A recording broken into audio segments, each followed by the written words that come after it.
This is Plant-Based Briefing. Are aluminum, stainless steel, cast iron, and Teflon safe? By Dr. Michael Greger at nutritionfacts.org. And I'm Marian Erickson. This is the curated content plant-based podcast where I narrate articles on various aspects of plant-based and vegan living with permission in about 10 minutes or less every weekday. And I'm thrilled to have permission to share content from nutritionfacts.org. It's a nonprofit, and what they do is summarize all of the latest research on health and nutrition and share that information in bite-sized videos and blogs. So now let's get to today's plant-based briefing. Are aluminum, stainless steel, cast iron, and Teflon safe? By Michael Greger, MD at nutritionfacts.org. What are the best types of pots and pans to use? Over the last decades, the toxicity of aluminum for humans has been heavily discussed and still not completely clarified. Those occupationally exposed to aluminum in, like smelter plants, suffer from oxidative stress or free radicals that can damage their DNA. But what about just using aluminum cookware? Articles suggesting an unrecognized public health risk were limited to the developing world, where cookware is made in informal shops by casting liquid aluminum melted from a collection of scrap metal, including the likes of lead batteries, which is how you can get so much lead leaching into people's food. But another study was published suggesting the aluminum itself may be harmful. Most of our aluminum exposure comes from processed junk that contains aluminum-containing food additives, including those within some processed cheeses, baking powders, cake mixes, frozen dough, and pancake mixes. But approximately 20% of the daily intake of aluminum may come from aluminum cooking utensils, such as pans, pots, kettles, and trays.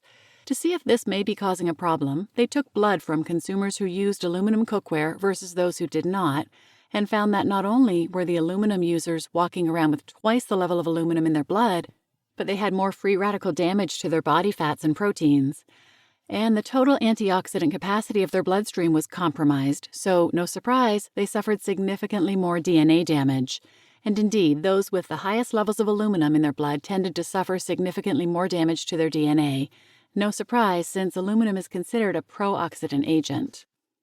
These folks weren't just casually using aluminum pots, though, but specifically using them daily to cook and store acidic foods like yogurt and tomato sauce, which can leach out more aluminum. But even just a week using, like, camping dishes, which tend to be aluminum since it's so light, if you were incorporating something acidic, like marinating a fresh catch in lemon juice, you could greatly exceed the tolerable weekly intake guidelines, especially for children. Once in a while is not going to make much of a difference, but this suggests that you may not want to be cooking in aluminum day in and day out. What about aluminum drinking bottles? They're nice and light, but children drinking 2 cups of tea or juice a day from them could exceed the tolerable aluminum exposure limit. So, out of an abundance of caution, safety authorities like the German Federal Institute for Risk Assessment recommend that consumers avoid the use of aluminum pots or dishes for acidic or salted foodstuffs such as applesauce, rhubarb, tomato puree, or salt herring, to avoid any unnecessary ingestion of aluminum. What about aluminum foil? It's a common culinary practice to wrap food in aluminum foil and bake it. The concern is that this could potentially present a hazardous source of aluminum in the human diet. When put to the test, yes, there was leakage from the foil to the food, but the amount was so small that it would be more of an issue for small children or those suffering from diminished kidney function. What about just wrapping a food in foil to store it in the fridge? Only marginal increases in aluminum are seen, unless the food is in contact with both the foil and, at the same time, certain types of other metal, for example stainless steel, which is largely iron. And so that sets up a battery and can lead to tremendous food aluminum concentrations. For example, aluminum levels in a ham before and after a day covered in foil are negligible, but take that same ham and that same day of foil on top of a steel tray or serving plate, and the aluminum levels in the ham shoot up 60-fold. And finally, you know how there's sometimes a glossy side of aluminum foil and then a dull side? Which would be worse? Fish fillets were baked and grilled both ways, wrapped in the glossy side versus wrapped in the dull side, and no significant difference was found. Previously, I expressed concerns about the use of aluminum cookware, so what's the best type of pots and pans to use? Stainless steel is an excellent option, the metal chosen in applications where safety and hygiene are considered to be of utmost importance, such as kitchenware. But what about studies showing stainless steel can leach nickel and chromium into foods during cooking? That's what keeps the iron in the stainless steel unstained by rust. The leaching is really only when they're brand new. Metal leaching decreases with sequential cooking cycles and stabilizes after the 6th time you cook with it. Under more common day-to-day conditions, the use of stainless steel pots is considered to be safe, even for most people who are acutely sensitive to those metals. A little leaching metal can be a good thing in the case of straight iron, like a cast iron skillet, which can have the beneficial effect of helping to improve iron status, helping to potentially reduce the incidence of iron deficiency anemia among reproductive age women and children. The only caveat is that you don't want to be frying in cast iron. Frying isn't healthy regardless, but at hot temperatures, vegetable oil can react with the iron to create trans fats. What about using non-stick pans? Teflon, also known as polytetrafluoroethylene, is used as an inner coating material in nonstick cookware. Teflon's dark history was the subject of a movie called Dark Waters, starring Mark Ruffalo and Anne Hathaway. Employees in DuPont's Teflon division started giving birth to deformed babies before DuPont removed all female staff from the unit. Of course, they buried it all, hiding it from regulators and the public. Despite the significant history of industry knowledge about how toxic some of the chemicals used to make Teflon were, they were able to keep it all hidden. But eventually, they were forced to settle for over $500 million after one of the chemicals was linked to kidney and testicular cancers, pregnancy-induced hypertension, ulcerative colitis, and high cholesterol. At normal cooking temperatures, Teflon-coated cookware releases various gases and chemicals that present mild to severe toxicity. You've heard of canaries in a coal mine? This is more like canaries in the kitchen, as cooking with Teflon cookware is well known to kill pet birds in the house, or Teflon-coated heat lamp bulbs wiping out half a chicken flock.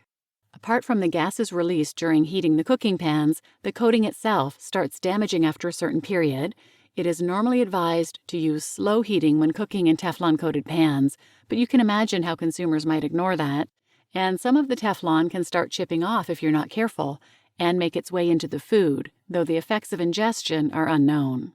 There's only one study I could find looking at the potential human health effects of cooking with nonstick pots and pans, and the use of nonstick cookware was associated with about a 50% increased risk of colorectal cancer, but that may be because of what they were cooking. Nonstick cookware is used in hazardous high-heat cooking methods like broiling, frying, grilling, or barbecuing, mainly for meat, poultry, or fish, in which carcinogenic heterocyclic amines are formed from the animal protein.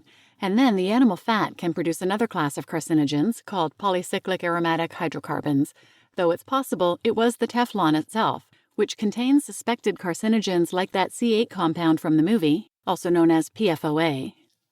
Due to toxicity concerns, this chemical has been replaced with other chemicals, such as Gen X, but these new alternatives are also suspected to have similar toxicity.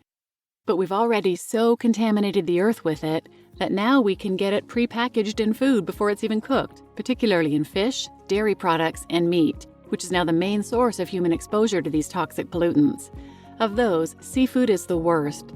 In a study of diets from around the world, fish and seafood were major contributors of PFASs, as expected, given that everything eventually flows into the sea.